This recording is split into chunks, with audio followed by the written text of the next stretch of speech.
Tonight. So thank you so much for joining me out here tonight as we discuss simple things that we can do to boost our mood. As you know, there's many different things that we can do. So tonight we're just going to cover a few of those things. I am Tiffany Roberts with Back to Nature Lifestyle Medicine. And my passion is to help educate everyone. That we have such a huge community involvement in education. So that is a big passion of mine and my husband's, Back to Nature Lifestyle Medicine. If you guys have any questions afterwards, feel free to type them in the chat box and I will answer them as soon as I can. Or you can reach us at our email address, backtonaturelm@gmail.com, or you can also look at our website at functionalmedicinekc.com and reach out with any questions there because I am here to help you. Okay, so how do we define mood? Mood is a temporary state of mind or feeling, and we usually associate mood with emotions and use descriptive words to define our mood. And our mood changes quite frequently, sometimes multiple times a day. So an example of a definition or a mood descriptor as a positive word would be blissful, cheery, joyful, mellow, maybe even silly. Some negative mood descriptors would be annoyed, cranky, grumpy, irritated, or even sad. So happiness researcher Sonia Lyubomirsky has identified 3 influences of mood. She reports that personality traits predisposition our particular moods, which account for about 50% of our set point of happiness. 40% is influenced by what we deliberately do to make ourselves happy, while the remaining 10% is attributed to our life circumstances.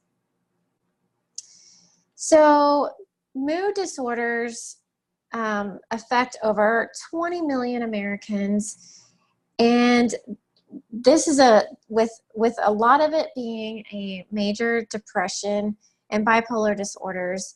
That's among the most common types of mood disorders. Genetics are known to play a major role in influencing susceptibility to mood disorders. While we can't really influence our genetic predisposition, there are medical and natural methods for boosting your mood. So once you're diagnosed with a mood disorder, just keep in mind that you always want to, work with your doctor, follow your doctor's advice. If it's not something that you feel that really works for you, then find a different physician that you mesh well with, because there are other alternative therapies that can maybe be more appropriate for you. So if 50% of our happiness is determined by genetics, that means the other 50% is something that we can influence. Lifestyle choices are the biggest influencers that we have control over. Surprisingly, what we eat can affect our mental and emotional health. Certain foods can bring about changes in our mood structure, both chemically and physiologically, which can lead to altered behavior. The amount of sleep that we get each night also impacts our mood. There's nothing worse than being sleep deprived while trying to maintain a positive disposition during trying times. Physical activity has also been shown to affect mood in different ways. While the link between depression and anxiety and exercise aren't entirely clear, we do know that these mood disorders can improve with regular exercise. So what we eat impacts us on both a positive and negative way. We need food for fuel.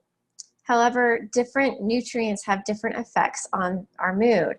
So nutrients to get more of, you want more omega-3s, which is your good, healthy fats. You want some tryptophan, vitamin D, selenium, and foods that you want to avoid is high caffeine, high sugar, and unhealthy fats. I'm sure all of us know that. So omega-3 polyunsaturated fatty acids have been subject to a much research over the years, and studies have shown a link between the healthy fats and depression. Omega-3 is naturally found in fatty fish, such as salmon. And when you do get salmon, you want it to be wild caught, okay? You want them to be in their cold environment, wild caught, not farmed, because farmed will also include grains, which leads to more depression. Flaxseed, walnuts, these are all good things that include omega-3s. Research also suggests that omega-3s appear to affect the neurotransmitter pathways in our brain. There are 3 neurotransmitters that affect aspects of personality, including our mood. These neurotransmitters include dopamine, serotonin, and noradrenaline. The balance of these neurotransmitters is heavily dependent on nutrition. So dopamine, involved in focus, drive, attention, memory, and clear thinking. It has increased levels of dopamine boost feelings of pleasure. Elevation of dopamine levels often leads to an improvement in your mood. Serotonin is the most studied neurotransmitter. It regulates mood, anxiety, arousal, aggression, impulse control, and thinking abilities. Serotonin deficiencies is associated with low mood, just feeling low moods. Noradrenaline, or norepinephrine, is synthesized from dopamine, and this is involved in mood elevating actions. So we have a low carb craze, and myself and my family are very low carb. We're more ketogenic, which is including the high good fats. But there are some smart choices in carbs that you can include, such as whole grains, as long as they're organic, whole fruits, vegetables, legumes, and tryptophan levels in the brain influence the amount of serotonin our brain can create. While tryptophan is abundant in most protein-rich foods, other amino acids that are also present cause tryptophan to have to compete for absorption into the bloodstream. This isn't the case for a smart carbohydrate choice. So the smart carbohydrates, the whole grains, the fruits, the vegetables, the legumes, they don't have to compete. So when eating smart carbs, more tryptophan enters the brain, increasing synthesis of serotonin and allowing a steady positive mood boost.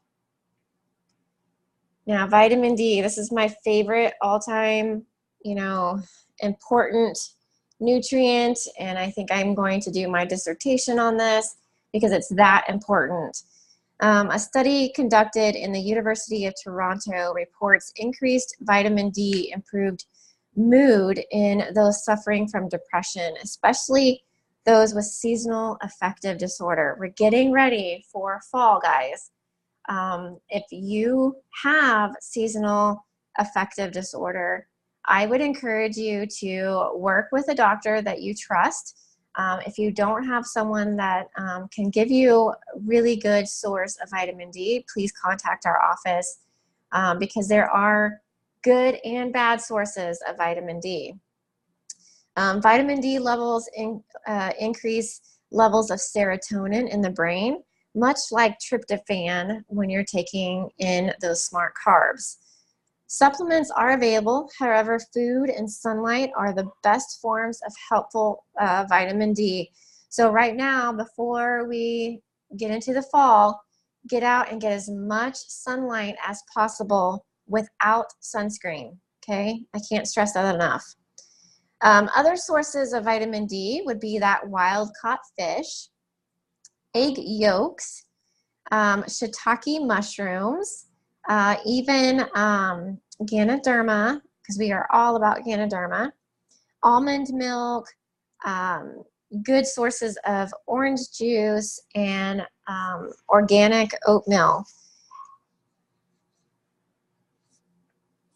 Selenium is a mineral naturally found in the soil and is been linked to preventing mood swings and depression. In fact, low levels of selenium have been linked to poor mood. It's also been linked to cancer. The recommended intake for adults is 55 micrograms a day. Foods rich in selenium include seafoods such as oysters, clams, sardines, crab, saltwater fish, and even freshwater fish. Nuts and seeds, particularly Brazil nuts. Lean meat, such as lean pork and beef, skinless chicken and turkey. Now you want those to be free range. You want those to be free range chicken, not cage free, because that is different. They're still in a container if they're cage free. You want to make sure it says free range. That means they're actually out on the pasture. And when I talk about the pork, I really mean grass-fed beef, okay? Because they are actually getting in more omega-3s than the grain-fed beef. Whole grains such as whole grain pasta, brown rice, and oatmeal, particularly einkorn. If you can get einkorn, I know Young Living has a einkorn. Those are heirloom, and those are actually the best whole grains for you. And high in, beans and legumes, more particularly beans, because it has a good protein source as well. Cacao, I love this. This is one of my favorite things. It's a super antioxidant. Cacao originates from the same plant as cocoa. The process they go through differs. It's creating two different products, okay? So you want cacao for the health benefits. Cacao offers a numerous benefits. Like I said, antioxidants, and they are responsible for 10% of the weight of raw cacao. Epicatechin is a powerful flavonoid and natural mood booster. It contains 20 times more antioxidants than blueberries.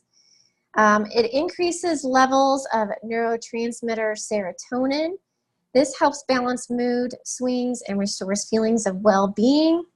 It contains anandine. This is a well-known mood booster produced naturally in the brain as the body's natural antidepressant. Cacao comes in various forms, including powder and raw cacao nibs, which you can create many different recipes. Cacao can be made into a drink, blended in smoothies, or sprinkled over oats and yogurt for a treat. I know we use cacao every single day. We put it in our coffee, we put it in our smoothies every day. It's a wonderful tool, nutrition to add to your daily regimen. So sleep and mood are inherently connected, as poor sleep can cause irritability and stress can cause sleeplessness. So adopting regular sleep habits is crucial to getting the proper amount of sleep your body needs, and the following are a few steps that you can take starting your day. So keep a regular sleep-awake schedule. Avoid caffeine too late in the day. Start a calming pre-sleep routine. I know for myself, every night I have my Organo green tea because of the Ganoderma inside of it. It helps me sleep all night long. Exercising regularly and early on in the day. You don't want to exercise too late in the day. The goal is to calm your mind after a hectic day. So take 30 to 60 minutes before bedtime to help calm your mind, as getting plenty of sleep will help boost your mood the next day.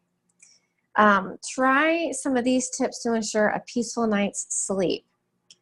First of all, unplug. Electronics stimulate brain activity.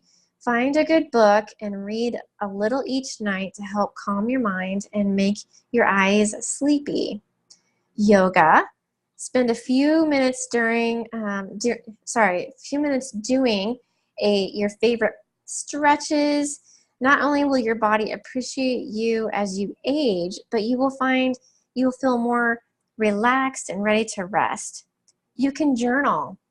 This is to be a great time for our patients to use your gratitude journal right before sleep. Writing down what you're thankful for during that day always puts you, at peace before you go to sleep. And get up, just get up off the couch, okay? If after 20 to 30 minutes of tossing and turning, simply just get out of bed. Retreat to a different room and resume your calming activities for another 15 minutes, such as reading your book or doing your journal or positive thinking.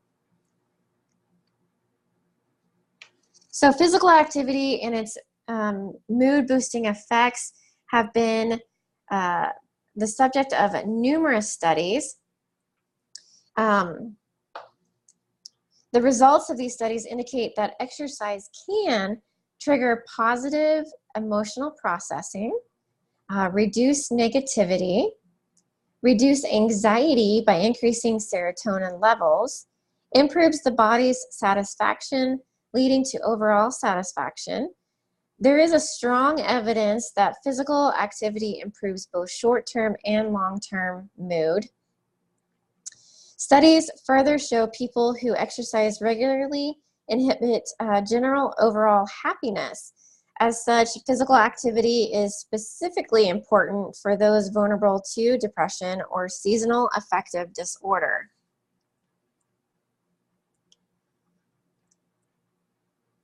So take a moment and walk in nature. This activity is twofold. You get the benefits of released endorphins for walking while you're enjoying nature, which is also a natural mood booster. For those of you that attended Dr. Roberts' talk this last weekend, you also know that nature contributes to your microRNA, which contributes to your microbiome. And the microbiome is so important for serotonin, therefore your mood. If you're not sure what local parks or natural preserves are around, you can ask locals or look on the internet.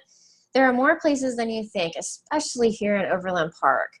You can look for places such as historical neighborhoods, parks, botanical gardens, walking trails, and if you're lucky enough, you can walk on the beach, the lakes, or the rivers.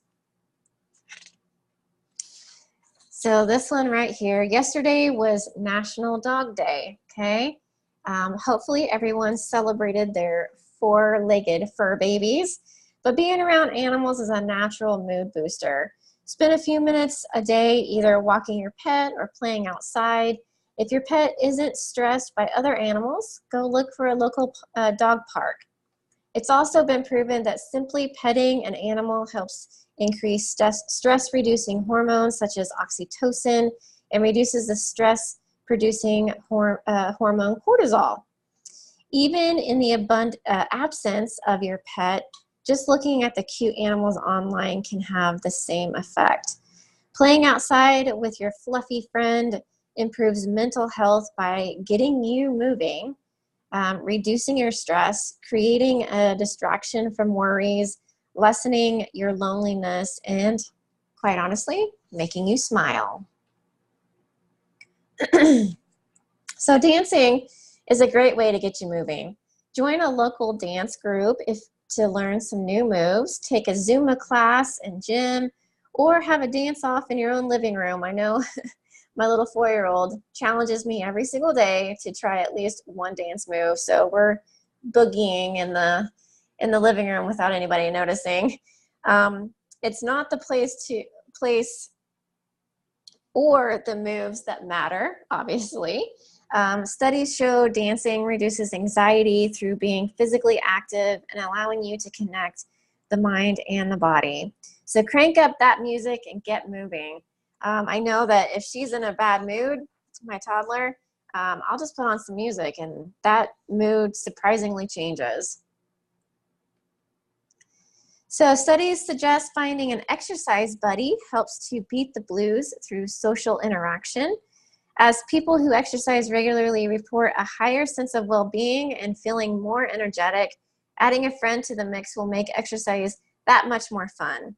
Exercise is proven to be one of the most effective ways to improve your mental health.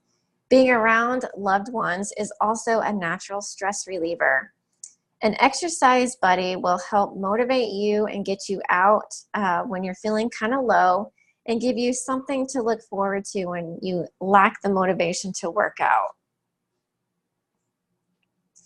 This one we do probably 4 times a year. You want to declutter. Clutter can be a constant reminder that things which should be getting done aren't. Reasons why clutter can cause stress. Well, it's excessive stimuli. It acts as a distraction. Not knowing when you'll get to the bottom creates anxiety. It creates feelings of guilt and causes frustration. Straightening up even a small area will give you a sense of accomplishment to energize you enough to get through the next task. While clearing away clutter, ask yourself if the item is something that's needed or wanted. If not, donate it by giving it to a friend or a local charity. Once the clutter is cleared, prevent it from building up again by having a designated spot for each item and put everything back where it belongs before leaving the area. Yeah, that's kind of kind of impossible for if you have children. I get it. I have a 4-year-old and 3 other stepkids, so I get that. But once in a while, we always say, okay, it's time to clear out the old to make room for the new. So that always gives everyone a sense of purpose, and we come together as a family to get rid of the things that we no longer need, and it provides, some excitement for new things. So perk up your olfactory nerve. Using scent therapy, such as aromatherapy, can positively boost your mood. Simply add a few drops of your favorite essential oil to your diffuser, a pot of hot water, a cotton ball, the palms of your hands or your wrist. I use this daily, multiple times a day. Aromatherapy is based on the idea of specific fragrances that can affect our moods. I do encourage you guys to tune in every month, the 3rd Thursday of every month. We do an aroma freedom technique that helps boost your mood, boost your goals, and sets you free and sets you up for abundance in your life. So check that out. So here's some of the oils that may help. Lavender is a well-known calming agent. Peppermint is a natural mood booster. Basil can help fight fatigue. Cedarwood or rose can help alleviate anxiety. And orange is good for relieving stress. I know when the dogs are stressed out, I put in some orange and it definitely helps their mood. So when you're feeling low, look for upbeat tunes to boost your vibe, as various studies have examined the connection between mood and music. Music as therapy goes all the way back to Aristotle and Plato. The strong links between music and mood have led to the National Association of Music Therapy American Association of Music Therapy, and the Certification Board of Music Therapists. Music therapists are now board certified to help patients with managing stress, enhancing memory, and alleviating pain. A study published in the World Journal of Psychiatry titled Effects of Music and Music Therapy on Mood in Neurological Patients reports that music engages numerous parts of the brain involving emotion and cognition. Music therapy has been recognized to be able to increase both emotional and cognitive function. Studies have shown that muscular changes in our faces when we smile naturally elevate happiness. Fake it till you make it, okay? Simply looking happy can lead to a mood boost. So if you need a little help, try laughing yoga. Yes, laughing yoga is a real thing. Laughter is now a form of exercise. Remember when you get that, belly laugh, your muscles are kind of sore afterwards? This is a form of exercise. While it feels silly at first, it does work, and it's extremely contagious. Laughter increases oxygen levels in the brain and fosters positive feelings. Simply start laughing. Even if it's forced at first, you will eventually start laughing naturally. Don't be shy, just give it a try. So let's recap. Mood is affected by a number of outside and internal stimuli. Next time you're in the need of a boost, try one of the simple techniques that we discussed today. Eating plenty of omega-3s, tryptophan, vitamin D, selenium, and cacao. Start with a pre-bedtime calming routine by either reading, stretching, or journaling with a gratitude journal. Get active. Engage with your pet. Go out in nature. Use aromatherapy. Listen to music. Declutter. And smile. So I wanted to say thank you so much for taking time for this presentation on how to boost your mood. I hope that it gave you some pointers, and I hope that you can all go out tomorrow and start using some of those techniques. Heck, if you're just in the office, just start laughing out of nowhere and see what happens. See how many people is going to join in with you. If you guys have questions, please feel free to reach out to me. I am here to help you.